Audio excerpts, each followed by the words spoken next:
ओम शांति। आज प्यारे मीठे बाबा की मुरली मंथन की डेट है 5 मई 2023। आज मीठे मीठे बाबा अपने बच्चों से कह रहे हैं, मीठे बच्चे, तुम रूप बसंत हो। तुम्हें बाबा की याद में रहना है और ज्ञान रत्नों का बीज भी बोना है, भारत का श्रृंगार भी करना है।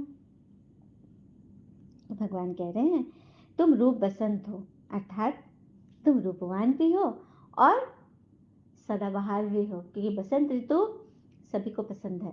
तो ऐसा अपना स्वभाव बना लो, ऐसा मीठा बनो कि सबको पसंद आए। तो उसके लिए भगवान की याद में रहना है, ज्ञान रत्नों का बीज बोना है, सबके मन में ज्ञान के बीज बोने हैं, तभी भारत का श्रृंगार होगा। जब हम अपने अंदर के गुणों को अपने ऊपर भर कर रखेंगे, मतलब विकारों को हावी नहीं होने देंगे, तभी तो हमारा सच्चा श्रृंगार होगा ना। तो उसके लिए हम क्या करेंगे ना, विकारों को छोड़ना, मतलब चाहते हैं कि विकार छूट जाए, जैसे कि क्रोध छूट जाए, तो कुछ छोड़ना नहीं है। हाँ, आज हम क्रोध छोड़ेंगे ना तो किसी और के पास चला जाएगा, कुछ ही छोड़ेंगे तो कहीं तो पहुंचेगा ना। तो छोड़ना नहीं है बल्कि करना है। स्वच्छता धारण कर लो, शरीर तन मन स्वच्छता धारण करेंगे, सुख देते चलो। हाँ, किसी को हंसा दो, किसी के लिए अच्छा कोई काम कर दो, किसी को शुभ भावना दे दो, लेट गो कर लो। यही है करना, छोड़ना नहीं। छोड़ने पर होगे तो वो फिर ट्रैवल करेगा। और बाबा भी जबरदस्ती धारणा नहीं कराते, तुम मन से करो कि बस चेक इन। हम अपने सामान की हिफाजत कर ले। अब जैसे हम फ्लाइट में जा रहे हैं सफर करने, तो हमारे सामान की चेकिंग अपने आप होगी ना। यदि हमारे अंदर विकार होंगे तो हम सत्य की फ्लाइट पकड़ ही नहीं सकेंगे। तो बाबा को जबरदस्ती नहीं कराते, बाबा बस बताते हैं, करना न करना ये हमारी चॉइस है। प्रश्न, तुम बच्चे कलयुगी गोवर्धन पर्वत को उठाने के लिए कौन सी उंगली देते हो? तो पवित्रता की उंगली। पवित्रता की प्रतिज्ञा करना ही जैसे उंगली देना है, मदद देनी है। पवित्रता नहीं तो भारत का क्या हाल हो चुका है। पवित्रता है तो पीस प्रॉस्पेरिटी है, अर्थात शांति और समृद्धि है। इसलिए श्रीमत पर आग और कपूस इकट्ठे रहते हुए पवित्र बनते हैं। तो किसी चीज का संन्यास नहीं करना है, घर बार रहते अपने विकारों का संन्यास करना है। गीत है, आने वाले कल की तुम तकदीर हो, याद करेगी दुनिया जिसको तुम ऐसी तकदीर हो। आने वाले कल की तुम तकदीर हो, याद करेगी दुनिया जिसको तुम ऐसी तस्वीर हो। नाम न लेना रोने का, रोतों को हंसाने आए हो। नहीं रूठना कभी किसी रूठे को मनाने आए हो। तुम रूठी तकदीर बदल दो, तुम ऐसी तदबीर हो। याद करेगी दुनिया जिसको तुम ऐसी तस्वीर हो। ओम शांति। तो भगवान ने क्या कहा, आने वाले कल की तुम तक, आने वाला कल क्या है? सत्ययुग, स्वर्ग आने वाला है। बनाने वाले तो हम ही है ना। और करता कौन है? कहते हैं ना, क्रिश्चियन मिशनरी क्रिश्चियन बनाते हैं, मुस्लिम ईसाई धर्म के लोग ईसाई बनाते हैं, लेकिन परमात्मा क्या करते हैं? दुखी को सुखी बनाते हैं। क्या बात है! ताली भगवान के लिए तो एक ताली बनता है। ओम शांति। माताओं ने, सभी आत्माओं ने ये गीत सुना? हाँ जी बाबा, बच्चे जानते हैं कि तुम ही हो भारत की तकदीर बनाने वाले। लेकिन अभी तो भारत की तकदीर को लकीर लगी हुई है। लकीर लगी हुई है ना, क्योंकि यहाँ पे माया का ग्रहण लगा हुआ है, 5 विकारों का ग्रहण। अब फिर तुम बच्चे भारत को तकदीरवान बना रहे हो। तुम हो शिव शक्ति माताएं। जब ज्ञान सागर आते हो तो माताओं के ऊपर कलश रखते हैं। तुम बच्चे जानते हो भारत की तकदीर बनाने, अर्थात भारत को स्वर्ग बनाने आए हैं। तुम बाबा की सेना हो, बाबा के घर की शोभा हो। क्या बात है! माँ बाप के पास बच्चा नहीं होता तो घर जैसे सुना लगता है ना, तब ये दुनिया सुनी सुनी लगती है। हम्म? अब तुम बच्चे इनको स्वर्ग बनाने वाले हो। बाबा कहते मैं तो माताओं का गुलाम हूँ, क्योंकि आगे यही माताएं अपने अपने पति की गुलाम थी। पहले के जमाने में औरतों को इतना मान नहीं दिया जाता था। उन्हें हर चीज की बंदिश थी, वंचित रखा जाता था। उन्हें कहा जाता था कि हिंदू नारी का पति ही गुरु ईश्वर सब कुछ है। इसीलिए तो पति को परमेश्वर समझकर उनकी पूजा करती थी, और वही पति क्या करता था, दासी बना कर रखता था, है ना। माताओं की उतनी महत्व नहीं थी, उनको उतना आगे नहीं रखा जाता था। इसलिए तो भगवान ने ज्ञान का कलश ही उनके सर पर रख दिया। उनके द्वारा ही, उनके मुख से ही ज्ञान गंगा बहा रहे हैं। जबकि सन्यासियों ने तो माताओं के बारे में कह दिया कि औरत नरक का द्वार है, और घर छोड़कर चले गए। तभी तो परमात्मा ने औरत के द्वारा ही स्वर्ग के गेट खोलने की बाबा ने उनको चाबी दे दी। क्या बात है, कितना मान बढ़ाते बाबा ना। इसे बाबा कहते हैं कि तुमको तो सदैव हर्षित रहना चाहिए। देवताओं का मुखड़ा कितना हर्षित रहता है, जिसे मनुष्य देखते ही खुश हो जाते हैं। अच्छा, देवताओं के बारे में बताओ कि देवताओं के चरण, चरण कमल कहते हैं। हुँ? तो हम बच्चों को भी अपने अंदर इतनी स्वच्छता रहनी चाहिए।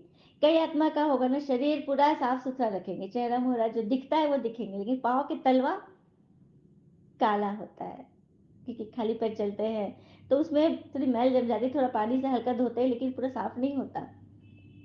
तो जब भी भगवान के पास जाए या अपने कर्म में जाए तो अपने पाँव भी साफ रखें, क्योंकि आप बच्चे ही देवता बनने वाले हो। हम्म? देवताओं के चरण कमल में धोकर ही तो उसको चरणामृत बना के पीते हो ना।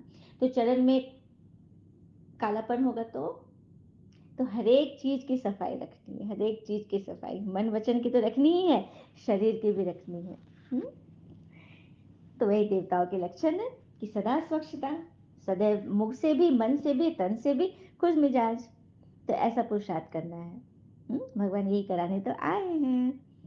तुम हर एक रूप बसंत हो, आत्मा रूप है ना, बाबा भी ये रूप।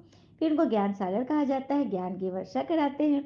तो यह स्थूल पानी की बात नहीं है, बारिश के पानी की बात नहीं है, यहाँ तो ज्ञान रत्न की बरसात है। तो हर एक को यह ज्ञान रत्नों का बीज बोना है, मनुष्य को समझाना है कि तुम आत्मा हो, यह तुम्हारा शरीर है।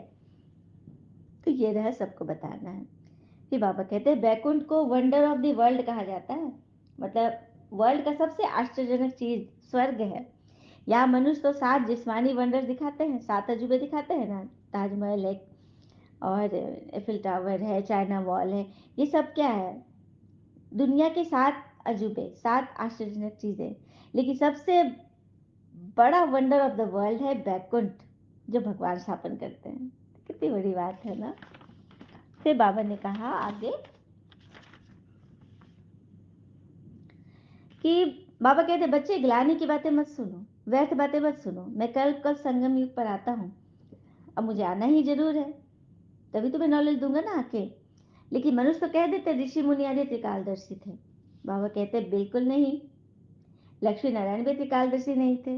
त्रिकालदर्शी तो सिर्फ तुम ब्राह्मण हो, त्रिकालदर्शी तो सिर्फ तुम ब्राह्मण हो। क्यों? क्योंकि ब्राह्मण को आदि मदन का ज्ञान देने भगवान आते हैं ना, भगवान से सारा ज्ञान मिल रहा है। ऋषि महात्मा को भी नहीं मिला, क्योंकि वो लोग आदि में थे, द्वापर में थे, उस समय तो भगवान थे ही नहीं। और देवता तो एकदम शुरू में थे, तो शुरू में कहाँ आदि मदन का ज्ञान आएगा। त्रिकालदर्शी का ज्ञान तो सिर्फ तुम ब्राह्मणों को है। और त्रिकालदर्शी का अर्थ है कि अपने बुद्धि की सूझबूझ से हम किस तरह से निर्णय ले लेते हैं और बकायदा सही न्याय कर पाते हैं। चलिए एक कथा से सुनते हैं। एक बार 2 आदमी मंदिर के पास बैठे गपशप कर रहे थे। वहां अंधेरा छाया हुआ था और बादल मंडरा रहे थे। थोड़ी देर में वहां एक और आदमी आया, वो भी उन दोनों के साथ बैठकर गपशप करने लगा। कुछ देर के बाद वो आदमी बोला कि उसे कुछ भूख लग रही है। तीसरा आदमी जो आया ना, उसे भूख लगी थी। तो पहले दोनों को भी भूख लगी थी। उन दोनों ने देखा उनके पास कुछ खाने का सामान था। तो पहला आदमी बोला कि मेरे पास क्या है? तो मेरे पास बस 3 रोटी है। दूसरा बोला मेरे पास 5 रोटी है, अब तीनों मिलकर बांट कर खा लेंगे। तो अब 8 रोटी में 3 आदमी कैसे खाएंगे? 9 होगा तब ना, 3 3 करके उन लोग को बच जाएगा। तो पहले आदमी ने एक राय दी, ऐसा करते हैं हर रोटी के हम 3 टुकड़े करते हैं, अर्थात 8 रोटी के 24 टुकड़े हो जाएंगे। फिर अब 8 या 24 हम लोग को बराबर बराबर मिल जाएगा। तीनों ने बोला कि वाह, ये तो बड़ी सूझबूझ है, अच्छी लगी।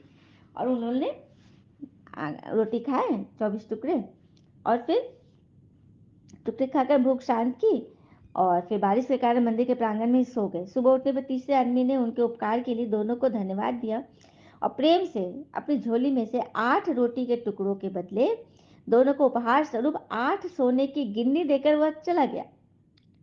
उसके जाने के बाद दूसरे आदमी ने पहले आदमी से कहा, हम दोनों 4-4 गिन्नी बांट लेते हैं। पहला आदमी बोला कि नहीं, 3 रोटी तुम्हारी थी, 3 रोटी मेरी थी और 5 रोटी तुम्हारी थी। अतः इन 8 गिन्नी में से 3 गिन्नी मैं लूंगा और 5 गिन्नी तुम रखोगे। इस पर दोनों बहस होने लगी। क्या बात है, दोनों बहस हो रही थी कि तुम ज्यादा लो, तुम ज्यादा लो। तभी उन्होंने देखा कि मंदिर के प्रांगण में जो पुजारी आ गया था सुबह, उन्होंने सोचा कि कोई तीसरे आदमी से हम लोग राय कर लेते हैं। तो पुजारी जी से पूछा तो पुजारी ने बोला कि ठीक है, मैं तुम्हें कल इसका उत्तर बताऊंगा। और दूसरे दिन वह योग तपस्या करके भगवान से बातें करके निर्णय पे पहुंचा और आकर बताया कि पहले आदमी को 1 गिन्नी मिलनी चाहिए और दूसरे आदमी को 7 गिन्नी मिलनी चाहिए। तो ये लोग चौंक गए कि क्या आप ऐसा कह रहे हैं। तो पुजारी मुस्कुरा कर बोलता है, इसमें कोई शंका नहीं, पहले आदमी ने अपनी 3 रोटी में 9 टुकड़े किए। एक रोटी का 3 टुकड़ा करना था तो 3 रोटी में 9 हो गए, 3 3 6 9। परंतु उस 9 में से उसने सिर्फ एक बांटा, एक टुकड़ा बांटा ना, क्योंकि 8 टुकड़े सबके पास चाहिए थे, 8 या 24, 8 चाहिए था। तो उसने सिर्फ एक बांटा ना, 9 टुकड़े में से। तो उसका त्याग सिर्फ एक रोटी के टुकड़े का था, इसलिए वो सिर्फ एक गिन्नी का ही हकदार था। दूसरे आदमी ने अपनी 5 रोटी के 15 टुकड़े किए, जिसमें से 8 टुकड़े उसने स्वयं खाए और 7 टुकड़े उसने बांट दिए, इसलिए न्याय अनुसार 7 गिन्नी का हकदार वो था। तीसरे में उसने कितनी गिन्नी दी थी? 8 गिन्नी दी थी। तो पुजारी ने क्या बोला, जिसने 3 रोटी दी थी उसको 1 गिन्नी मिलना चाहिए था और जिसने 5 दी थी उसको 7। हो गया ना हिसाब। तो यही है ईश्वर द्वारा समझकर, उनसे बातें कर कर जो सूझबूझ से न्याय करने की ये विधि। क्योंकि भगवान कभी किसी के साथ अन्याय नहीं करते थे, जिसने जितना दान किया है उसको उतना ही मिलेगा। यह महत्वपूर्ण नहीं है कि हम कितने धन संपन्न हैं, महत्वपूर्ण यह है कि हमारे सेवा भाव कार्य में त्याग कितना हुआ, त्याग का परसेंटेज कितना है। ये तो बाबा सिखाते हैं, क्योंकि त्याग से ही भाग्य बनेगा।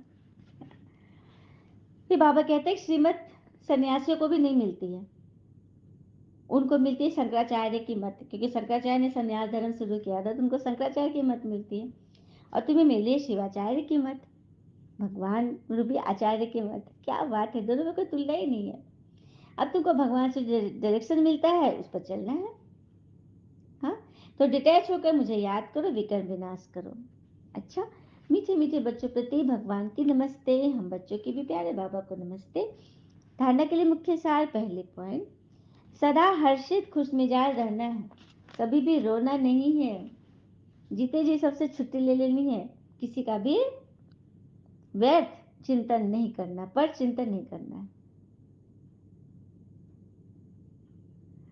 सदा हर्षित खुश मिजाज रहना है, कभी भी रोना नहीं है, व्यर्थ की बातों से समझ के छुट्टी नहीं लेनी है। इन्हें कि आज पॉजिटिविटी का हड़ताल है, छुट्टी ले लिया, नहीं, हमेशा पॉजिटिव में रहना है, किसी बात का व्यर्थ चिंतन नहीं करना है।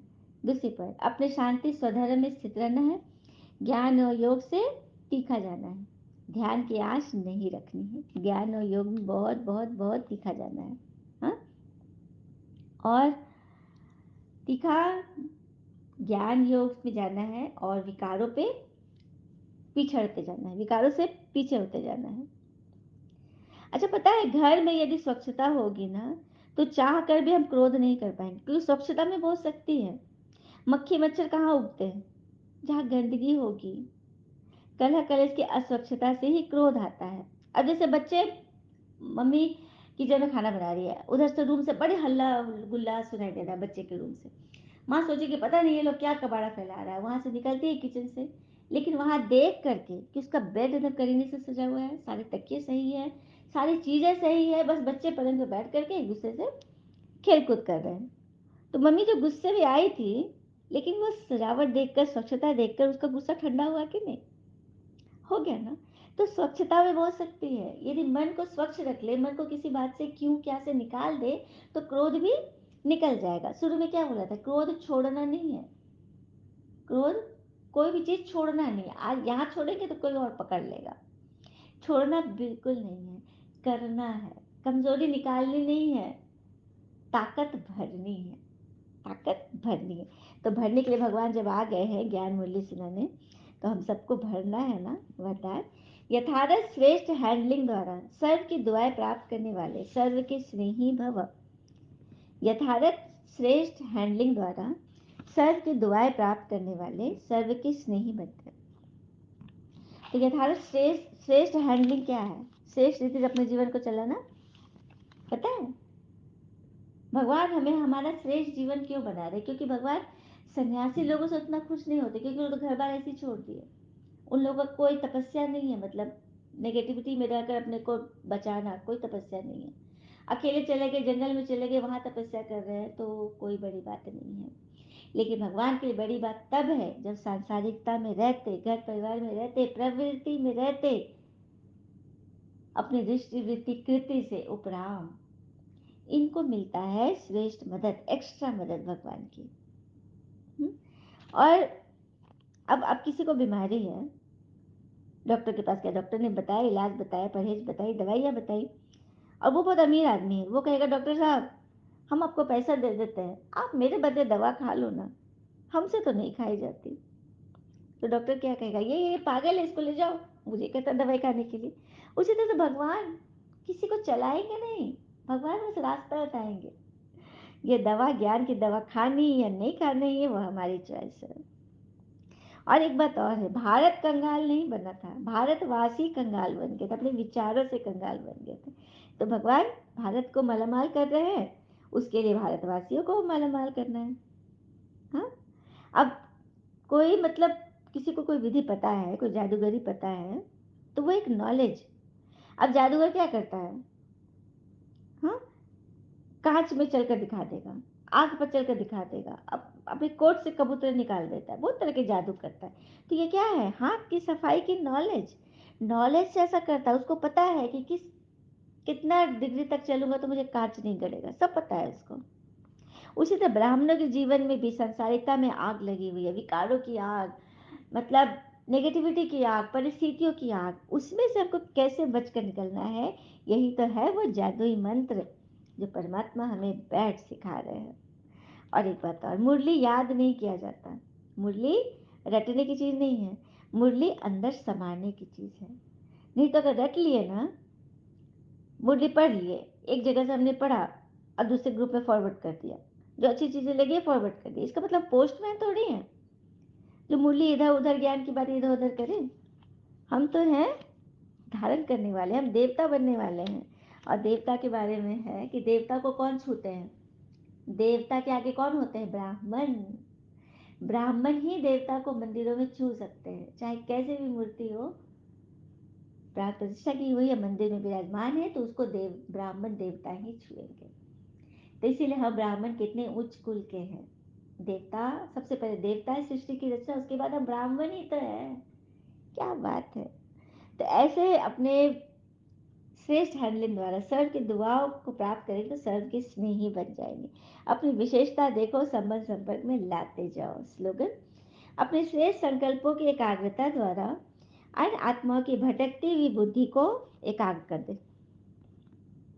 अपने श्रेष्ठ संकल्पों की एकाग्र, श्रेष्ठ संकल्प कब करेंगे, जब हम अपने किसी को, हमको ज्ञान सुनाना है, हाँ, किसी से हमारी नहीं बनती, कोई हमारे लिए बड़ा बुरा सोचता है, तो अमृत वेले उठकर, सुबह उठकर योग में सूक्ष्म रूप से उस आत्मा के पास जाए।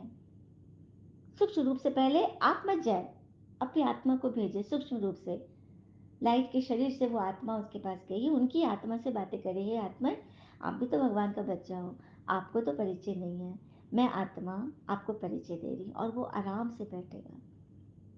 शरीर न भी बैठे लेकिन आत्मा बैठ जाएगी, क्योंकि आत्मा को उसका संबंधी, उसका सच्चा भाई आ गया उसको जगाने के लिए, है ना। इसीलिए कभी भी ये नहीं सोचना कि हम तो अकेले हैं। तो श्रेष्ठ संकल्पों का खजाना एकाग्रता द्वारा जमा करो, तो भटकती हुई आत्माओं को बुद्धि की एकाग्रता स्वतः मिल जाएगी। बुद्धि की एकाग्रता, मन बुद्धि की सदा स्वच्छ रहे, प्रसन्न रहे तो अनात्माओं की दुआएं मिलती रहेगी। अच्छा, ओम शांति। शुक्र मुझे बाबा, वो बाबा के प्यारे प्यारे बच्चे।